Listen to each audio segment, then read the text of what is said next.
కూర్చోండి సార్, కూర్చోండి సార్. నుంచోమంటారా? మీకు కనిపిస్తుంది రైట్. నేను లోకల్గా ఆర్ఎంపీ డాక్టర్ గారిని, ఎండి జనరల్ ఫిజిషియన్ దగ్గర ఒక 19 సంవత్సరాలు పనిచేశాను. పనిచేసి 23 సంవత్సరాల నుంచి ప్రాక్టీస్ చేస్తున్నాను నేను. నాకు డయాబెటీస్ వచ్చి ఒక 10 సంవత్సరాలు అయ్యింది. ఈ నాతో పాటు ఉన్న పేషెంట్లు కూడా ఒక ఆవిడకి ఇలా షుగర్ వచ్చిందని ఇలా వేర్మాత్రన్ డైట్ చేస్తానని చెప్పి నన్ను అడిగారు సజెషన్. అడిగితే నేను అసలు దాని గురించి స్టడీ చేయలేదమ్మా, మరి దాని గురించి ఏమీ తెలియకుండా మిమ్మల్ని చేయమని చెప్పడం కరెక్ట్ కాదు, చేయొద్దని చెప్పానండి. తర్వాత నేను యూట్యూబ్లోను గట్రా ఈ మీ ప్రసంగాలు ఇవన్నీ విన్నాక నాకు కూడా దాని మీద ఒక సదుపాయం కలిగి, నాకు డయాబెటీస్ ఉంది కదా అని అప్పుడు నన్ను అడిగిన ఆవిడని కూడా ప్రోత్సహించి మీ ఇద్దరం కూడా 90 రోజులు డైట్ చేసామండి. 90 రోజులు కూడా ఒక్కరోజు కూడా ఫెయిల్ అవ్వకుండా, మీరు చెప్పిన తూచా తప్పకుండా దేవుడు తీర్థం కూడా తీసుకోకుండా చేశాను. అంతకుముందు షుగర్ 8.5 A1C ఉండేది. షుగర్ కూడా 110, 120, 130, ర్యాండమ్ బ్లడ్ షుగర్ 200 ఉండేది. గ్లైసిఫేస్ ట్యాబ్లెట్స్ వాడేవాడిని రోజుకు 3. ఈ సార్ చెప్పిన రోజు నుంచి కూడా ట్యాబ్లెట్ పూర్తిగా మానేసి 90 రోజులు చేసి దాని ఫలితం చూసుకున్నాను, బాగుంది. 3 నెలలు అయిన తర్వాత రీసెంట్గా ఒక 1 వీక్ అయింది, A1C చేయించాను, 5.9 ఉంది. ఇప్పుడు నేను ఇంకా ఇప్పుడు సార్ చెప్పింది విషయం విని 4.5కి రావడం కోసం అని ఇంకా మరలా ఇంకొకసారి 3 months డైట్ చేద్దాం అనుకుంటున్నాను. 3 months అవసరం లేదు మీకు, ఈ లోపే అయిపోతుంది.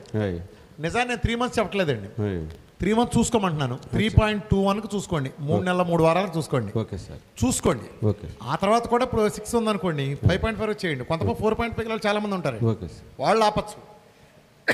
మీరు 4.5కి వచ్చేవరకు చేయండి, వస్తుందండి.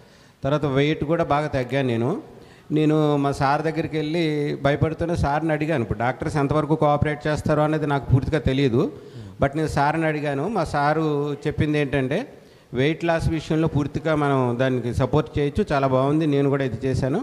మిగతా విషయాలు చెప్పడంలో ఆయన చెప్పింది ఒకటే మాట ఏంటంటే ఎవరు కరెక్ట్గా ఫాలో అవ్వట్లేదు. మనం ఫస్ట్ ఇండియన్స్, మన ఆంధ్ర వాళ్ళందరం కూడా తిండికి బాగా ప్రిఫరెన్స్ ఇచ్చి తిండికే తినడం కోసమే అన్నట్టుగా ఉన్నాం. మీరు అందరూ ఏమనుకోద్దు ఇలా అన్నానండి నేను. దాని మూలాన్ని మేము చేయలేకపోతున్నాం. నేను అడిగి చేసిన వాళ్ళందరూ కూడా ఆ డైట్ మానేలేక మధ్య మధ్యలో పాడు చేశారు. నేను చేయడానికి కూడా నేను వీరమాచినేని గారు ఎదురుకుండా డైరెక్ట్గా చెప్పడము, మనం కరెక్ట్గా 3 నెలలు చేసి దీంట్లో రిజల్ట్స్ బాగుంది అంటే అందరికీ సజెస్ట్ చేద్దాం, బాగోలేదు అంటే బాగోలేదని చెప్దామనే దృక్పథంతో మొదలుపెట్టాను నేను. కానీ దాని ఫలితం పొందాను. నేను ఆ రోజు నుంచి ఈ రోజు వరకు ట్యాబ్లెట్ వేసుకోవట్లేదు, షుగర్ ట్యాబ్లెట్ వేసుకోవట్లేదు.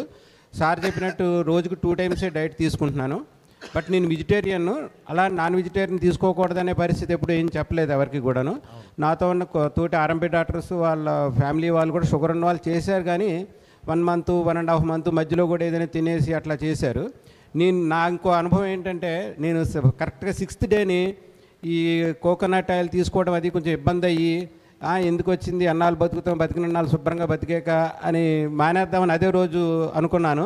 అనుకుంటే మా అబ్బాయి నన్ను బాగా ప్రోత్సహించి అట్లా కాదు నాన్న, ఒక్క పని చెయ్యి, ఇంకో టీచర్ ఒక ఆయన చేశారు కదా, ఆయనకు ఫోన్ చేసి అడుగన్నారు. ఆయన ఫోన్ చేస్తే ఏమన్నారంటే ఒక పని చేయండి, మీరు 6 days చేశారు కదా, ఇంకొక 4 days చేసి అప్పుడు ఆ డెసిషన్ తీసుకోండి అన్నారు. భగవంతుడి దయవల్ల 4 daysకి నాకు కరెక్ట్ అయిపోయింది. నేను ఏమీ ఇబ్బంది పడకుండా 90 days చేశాను, ఏది ఇబ్బంది లేదు, చాలా హ్యాపీగానే నేను చేశాను. అందుకోసం ఇది చాలా మంచి డైట్ అని నేను సభాముఖంగా అందరికీ చెప్తున్నాను. Very good, very good.